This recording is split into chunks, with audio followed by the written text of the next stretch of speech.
पंचायती राज चुनाव के 9वें चरण के मतदान के तहत नामांकन को लेकर ज्यादातर प्रत्याशी नामांकन के बहाने शक्ति प्रदर्शन में जुटे हुए हैं। वहीं इसी क्रम में पटना जिला अंतर्गत बख्तियारपुर प्रखंड के मुगलपुरा पंचायत से निवर्तमान मुखिया प्रेम प्रकाश उर्फ बबलू सिंह बेहद सादे अंदाज में नामांकन के लिए प्रखंड कार्यालय पहुंचे। नामांकन के बाद मीडिया से बातचीत करते हुए उन्होंने कहा कि अगर जनता ने उन्हें दोबारा मौका दिया तो वह कोरोना महामारी के चलते जो कार्य पूरे नहीं हो पाए थे उस बचे हुए विकास कार्यों को वो पूरा करेंगे। अतः जनता से यही अपील करते हैं कि मुझे वोट दें।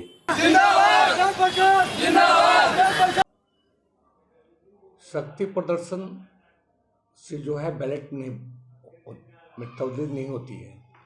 जनता की भावनाओं को देखना पड़ता है। मैं पहले भी पंचायत का मुखिया रह चुके हैं और वर्तमान में मैं जदयू के श्रमिक प्रकोष्ठ का प्रदेश उपाध्यक्ष भी हूँ।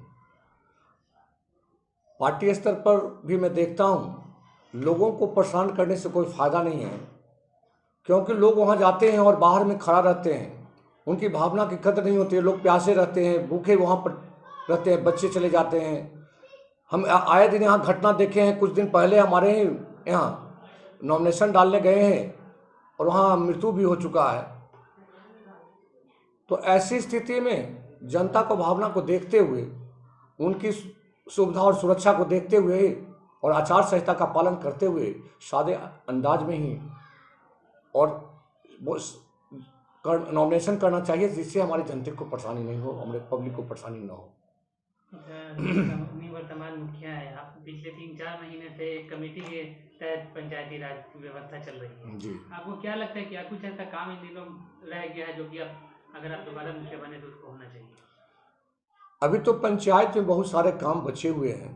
आप देखते होंगे कि लोग शहर की ओर भाग रहे हैं शादी ब्याह फंक्शन जन्मदिन पार्टी बनाने की, क्योंकि कोई पंचायत में भी कमेटी हॉल की व्यवस्था नहीं है। और कमेटी हॉल की व्यवस्था नहीं होने के चलते लोगों को रोड पर शादी करना पड़ता है, जिससे उनको परेशानियाँ होती है। बारिश के दिनों में उनको शादी फंक्शन करना मुश्किल हो जाता है।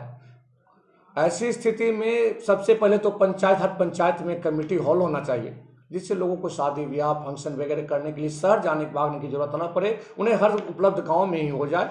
तो पहला तो मेरा प्राथमिकता है कि पंचायत में अगला मुखिया बनने के बाद पहले कमेटी हॉल का ही बनाएंगे, जिससे लोगों को सुविधा हो, शादी ब्याह फंक्शन में उनको कोई दिक्कत ना हो।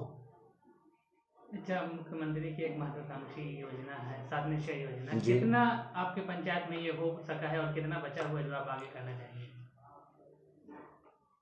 पंचायत में मात्र 50% के अंदर ही हो पाया है, क्योंकि सरकार के द्वारा कोरोना काल आ जाने के चलते फंड नहीं दी गई, जिससे काम जो है अधूरा ही रह गया।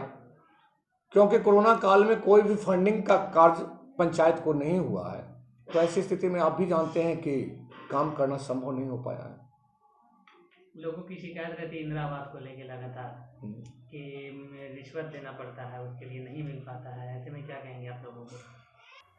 रिश्वत तो कोई शब्द ही नहीं है। लोग जिनको नहीं मिलता है वो तरह तरह के अफवाहें उड़ाते हैं।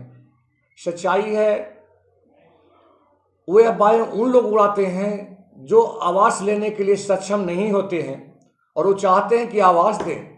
उसके लिए ही वे ऑफर करते हैं कि पैसा दे के भी आवास दिया जाए, लेकिन आप उस कैटेगरी में नहीं आते हैं तो आपको आवास क्यों मिलेगा? क्योंकि गरीब जनता को आवास देने के लिए आता है, न कि धनी और बड़े लोगों के लिए आवास की सुविधा है। इसलिए उन लोगों तरह तरह के अफवाह उड़ाते हैं, लेकिन ऐसी बात नहीं है। और विपक्षी लोग ऐसे उड़ाते हैं जबकि सच्चाई इसमें नहीं है। लगातार महिला सशक्तिकरण की बात करते हैं, कोशिशें भी करते हैं, तरह तरह की योजनाएं चलाते हैं। आपकी क्या योजना अपने पंचायत में महिला सशक्तिकरण हो रही है? पहले चीज तो महिला सशक्तिकरण तो हमारे माननीय मुख्यमंत्री जी चलाए हैं। आपने देखा होगा कि हर पंचायत में ही नहीं पूरे बिहार में 50% महिलाओं को आरक्षण दे दी गई है और सभी जगह महिला ही नजर आती है। आप ब्लॉक में भी गए होंगे तो नॉमिनेशन में 50% आपको महिला ही नजर आती होगी। तो ये तो आप देख रहे हैं कि महिलाओं का उत्थान हमारे मुख्यमंत्री जी कर रहे हैं। और पंचायत में भी जहाँ तक होती है और जहाँ तक संभव है हम महिलाओं को भी मीटिंग में बुलाते हैं और जो भी सुविधा है आप देखते हो आवास सुविधा मिल रही है। तो मुख्यमंत्री जो आवास सुविधा मिल रही है वो भी आप गौर से देखते हो कि महिला को ही दिया जा रहा है, न कि पुरुष के नाम से दिया जाता है। और जो भी विकास का कार्य होता है जहाँ तक संभव होता है पहले महिला को ही हम लोग ध्यान देखते हैं, बच्चियों को देखते हैं कि उनको सुविधा मिले। उनके स्वरोजगार के लिए कुछ सोचा, चूंकि अगर महिलाएं कमाएंगी तो घर और अच्छे से चलेगा। स्वाभाविक चीज़ है। जी।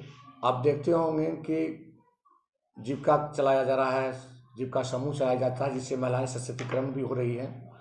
और महिला हमारे यहाँ तो महिला लोग जो है सक्षम भी हैं। यहाँ सब्जी का खेती होता है, महिलाएं बढ़ चढ़ कर उसमें भी लगी हुई रहती हैं, इसलिए यहाँ बेरोजगारी का समस्या नहीं है हमारे यहाँ। तो जब अब पंचायत की जनता से क्या अपील करेंगे अभी आज आपने नामांकन किए सर, तो आज अपने जनता, हम चैनल के माध्यम से क्या कहेंगे आप अपने जनता को, अपनी पंचायत के जनता को? हमने नामांकन मैंने नहीं किया है, जनता ने करवाते हैं नामांकन मुझे। मैं इलेक्शन नहीं लड़ता हूँ, मेरे जनता लड़ते हैं। मैं मुखिया नहीं बनता हूँ, जनता बनते हैं। और पंचायत की पावर उनके पास होती है, मालिक हमारी जनता है।